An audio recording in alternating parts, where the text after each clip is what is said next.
Բարի լույս սիրելիներս։ Տեր հայր, մարդը, որ երբեք չի ապաշխարել, բայց ամեն կիրակի եկեղեցի է գնում, ինչ օգուտ ունի։ Իհարկե ոչ մի օգուտ չունի սիրելիներ։ Եթե ապաշխարությունը մեր մեղքերից հրաժարվելն է, մեր սխալ ընթացքը փոխելն ու նոր մտածողություն ունենալն է, եթե այս ամենը չի եկել քո կյանքի մեջ, դու ինչքան էլ ամեն կիրակի եկեղեցի գնաս, սուրբ հաղորդություն ստանաս, որևէ օգուտ չունես։ Ինչու՞։ Որովհետև ապաշխարություն նշանակում է Քրիստոսի մտերմությունը շահել, Քրիստոսի բարեկամն ունենալ։ Իսկ մարդը կարող ամեն կիրակի կամ ամեն օր եկեղեցում լինել, բայց երբեք Քրիստոսի մտերմությունն ու բարեկամությունը չունենալ։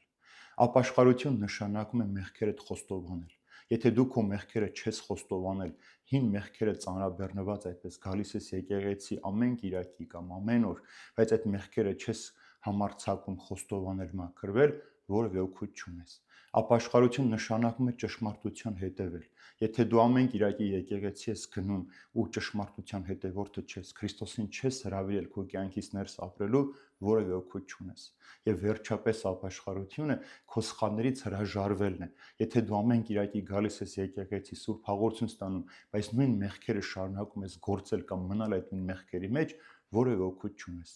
Ցավոք սրտի պետք է նկատել, որ եկեղեցի գնացող շատ մարդիկ ոչ ապաշխարել են, ոչ սուրբ գիրք են կարդում, ոչ աղոթքի կյանք ունեն, ոչ էլ իրենց սխալ ընթացքն են փոխել։ Ինչ պետք է անել այս պարագային։ Յուրաքանչյուր մարդ միայն կիրակի գնալը, պատարագին մասնակցել, սուրբ հաղորդություն ստանալ, սեր առաքելությունը չէ։ Երբ որ դու եկեղեցի ես գնում, պիտի ամեն գնալուց հետո մաքրվես։ Եթե դու դրսի մարդու պես ոխ ունես, քեն ունես, որևէ մեկի հետ ատելության կամ թշնամություն ունես, բայց դու եկեղեցում ես, դու նրանից ոչնչով չես տարբերվում։ Նա էլ այդ նույն ճանապարհն է անցնում առանց եկեղեցի գալու։ Եկեղեցի գնալու եւ կյանք ունենալու համար դու պետք է ամեն անգամ քայլ առ քայլ հրաժարվես քո սխալներից ու մեղքերից։ Եվ ամենակարևորը խոստովանությունն է։ Երբ որ դու խոստովանես քո մեղքերը, արդեն դա պատճառ կդառնա, որպեսզի նույն մեղքը երկրորդ անգամ, երրորդ անգամ չգործես, այլ ամեն անգամ պիտի փորձես նորովի նոր մարդ դառնալ, որպեսզի Քրիստոսին քո կյանքից չհանես։ Ինչն է պատճառը, որ մարդ եւ Աստված հեռանում են իրարից։ Մեղքը։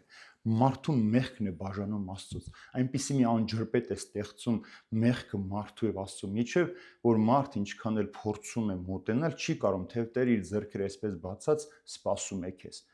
Նախ եւ առաջ պետք է մեղքերդ խոստովանել, մաքրվել, նոր մարդ դառնալ։ Ինչու եմ այս ամենը պատմում ձեզ, սիրելիներ, որովհետև շատ հաճախ մենք տեսնում ենք ամեն անգամ մենք ապաշխարության մասին քարոզներ ենք խոսում, լսում ենք սուրբ լինելու մասին, բայց ոչ սուրբ ենք դառնում, ոչ ապաշխարում ենք, ոչ էլ սրբության կյանք ենք փորձում ապրել։ Նույն մեղքերով ապրում ենք, բայց արդեն վարժված են մեր ոտքերը, ամեն կիրակ երբ որ արթնանանք, վազենք եկեղեցի, պատարագին մասնակցենք, սուրբ հաղորդություն ստանանք, ոչինչ որ որևէ մեկի հետ ատելություն կամ թշնամություն ենք, ոչինչ որ այդ նույն մեղքը երեք էլ գործեցինք։ Այդ մեղքը շարունակում է մեզ հետապնդել, բայց մենք վախենում ենք խոստովանել, որ այդ մեղքը այլևս մեզ վրա իշխանություն չունենա։ Ուրեմն ապաշխարության կյանք ունենալու համար բավական չէ միայն եկեղեցի գնալը, այլև Քրիստոսին պետք է հրավիրես քո կյանքի մեջ, Քրիստոսով պետք է ապրել, Քրիստոսին պետք է թույլ տալ քեզ սիրել, եւ այդ սիրելու համար ամբողջությամբ պիտի քեզ մերկացնես մեղքից, սխալներից, որպեսզի ճշմարտությունը քո կյանքի մեջ հաղթանակի։